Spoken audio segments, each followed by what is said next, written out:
আজ মাম্মামকে পুকুরে সাঁতার কাটাতে নিয়ে গিয়ে কী কাণ্ড ঘটে গেল। ঠিক আছে বলছি। সকালবেলা ঘুম থেকে উঠেই আমি রান্না করতে চলে যাই। তো রান্না করতে করতে আমার বাড়িতে দাদু চলে আসে। এবার দাদু নিয়ে এসছে পরোটা ঘুগনি। তো আমাকে তো আমার বরমশাই আমাকে খেতে দেয় না এগুলো জিনিস, কারণ বাড়িতে এখন হেলদি খাবার বলতে কি ঢেঁড়স, ঝিঙে, পেঁপে, কলা এইগুলো ছাড়া যেন রান্নায় কিছু হয় না। তো দাদু বললো আমি পরোটা এনেছি, খাবি? তা আমি বললাম দাও একটু, বলে একটুখানি পরোটা দাদুর কাছ থেকে নিয়ে খেলাম। তো আজকে আমি পায়েসও বানিয়েছিলাম। তো বড়মশাই তাতেও সমস্যা। কী সমস্যা? বলছে ও প্রধানমন্ত্রী হয়েছে, মুখ্যমন্ত্রী হয়েছে নতুন, তার জন্য তুমি পায়েস বানিয়েছো?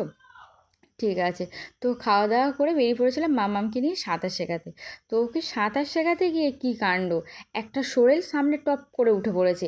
সে এত কান্না কাঁদছে, কান্না আর থামবে না। তাতে কী হয়েছে, সোরেলটা যেই একটু দূরে চলে গেছে, অমনি ওর কী হয়েছে, আমি আবার সাঁতার কাটবো। এই যে দেখো এত বড় সোরেলটা, তো বাচ্চা মানুষ সে ভয় পাবে না? আসলে ও প্রথমবার পুকুরে নেমেছিল। ও এই 3 বৎসরে ওকে এখনও অবধি পুকুরে নামানো নেই, প্রথমবারও নেমেছিল, নেমে খুব আনন্দ পেয়েছে।